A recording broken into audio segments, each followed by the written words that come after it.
And welcome back to Littles by Lyra. Who doesn't love customized tabletop RPG minis? My lovely niece Amelia does. She comes from a cosplay and gamer family. So today, I'm going to make her into a half-elf bard using polymer clay and a few bits and bobs from my stash.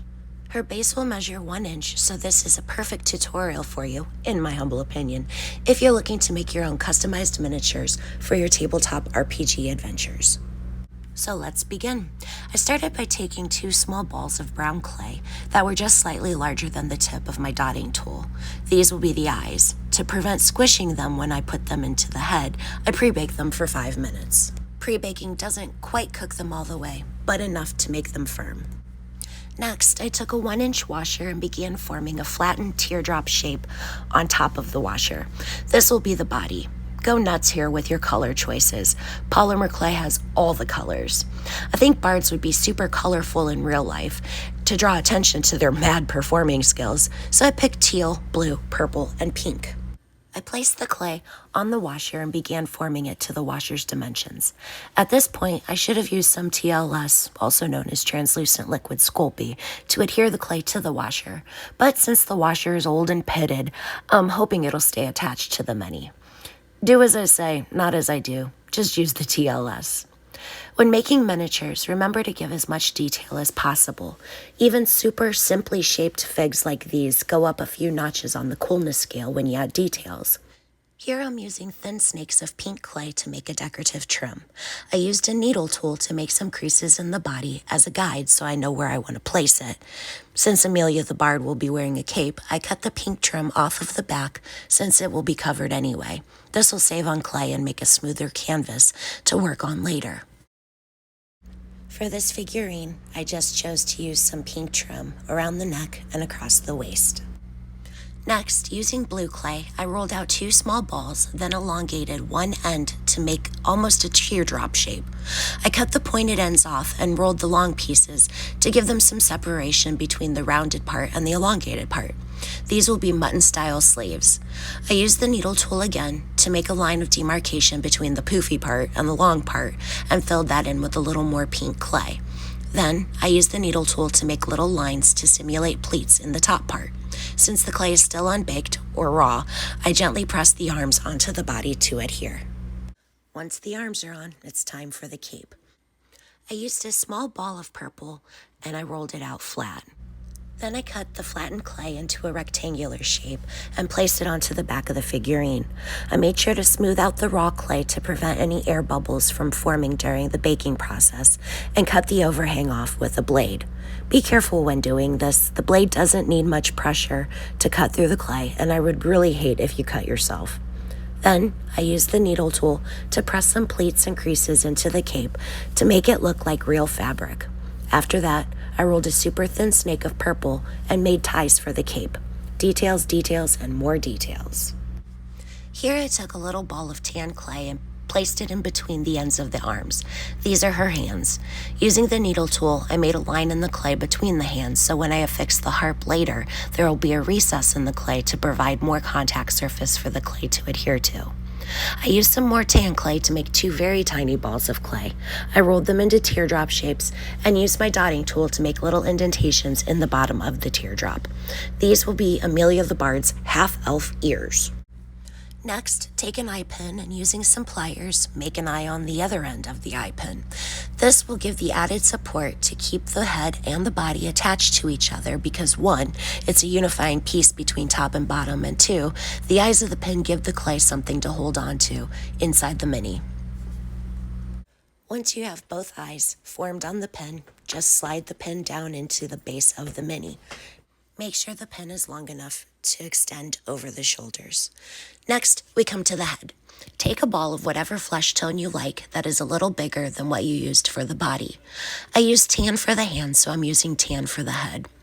Roll it into a ball shape and slowly press it on top of the eye pin until it rests on the shoulders of the figurine.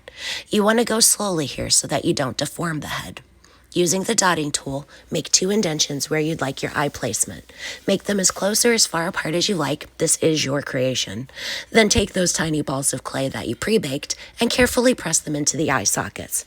Remember, go slow and be careful. You don't want to deform your Minnie's pretty little round head.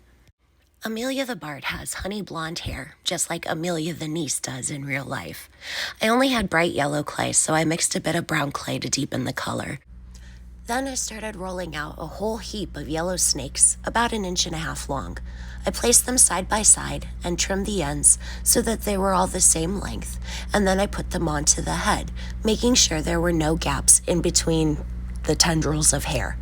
I kept adding clay until her head was covered. Using the eyes as a center point, I then placed on the ears. When placing the ears, use the dotting tool to press the ears onto the head to make sure they're adhered. I gave her some tendrils of hair in the front of the ears, then swept her hair to one side in the back, and I added a ponytail. Here, I just used another thin snake of pink coiled up on itself to simulate a hair tie. Finally, I gave her some bangs, or fringe if you prefer, to make her forehead a little less pronounced. Then I pre-baked her for an additional 10 minutes. While the Minnie pre-bakes, it's time to make the harp. I had some silver head pins and I cut one into 3 pieces. These will be the strings. I took a ball of black clay, rolled it into a thin snake, and coiled one end on itself to make the harp look fancy. Because if you're going to be a bard, you might as well be as fancy as you can be. I laid the clay out in a U shape, measuring about 1/2 inch, and I trimmed off the uncoiled end. Then I coiled the end of the offcut to mirror the coil of the original harp, and I placed it across the top, cutting off any extra. I used black clay because I'm going to use pigment powder to make a harp of gold. You can do that or use yellow clay or metallic gold clay or use whatever you'd like for your harp to look like it's made of.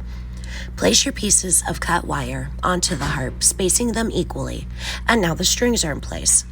To keep them from falling off of the figure, I rolled out tiny amounts of clay and laid them over the tops and bottoms of the wire. I pressed the clay lightly, and now the wires are sandwiched in, and they are not going anywhere. I used the dotting tool to clean up any weird edges and dragged it across the clay to add some texture. Then, using a soft makeup brush, I brushed the pigment powder over the top of the harp. I only did the top because the back will adhere better to the fig with TLS if powder isn't in the way. Incidentally, I used loose gold eyeshadow from the Dollar Tree for the pigment powder.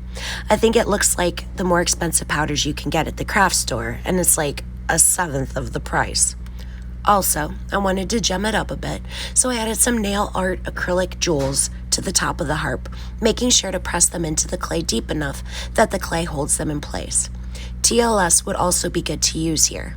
Now, pre-bake for 5 minutes. After everything is pre-baked and cooled, it's time to assemble. Using TLS, I smeared it on the back of the harp, making sure to put some on the middle string and put it in place on the figurine.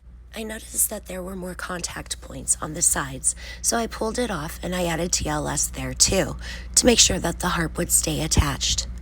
Also, at this point, I noticed that one of my gems hadn't been deeply enough set, so I used a little TLS to put it back in place. Then, I baked the whole thing according to packaging instructions. After everything was cooled, I wanted to make sure Amelia the Bard had shiny, luscious hair. So, I mixed a little of the gold powder with some glossy Mod Podge and painted her hair with the mixture and let her dry completely. And voila, Amelia the Bard is complete. I hope you enjoyed today's mini making tutorial. If you like what you saw, take a look around, watch, like, comment, share, subscribe, ring the bell, all the things. Have a wonderful week, and I'll see you next Friday. Bye.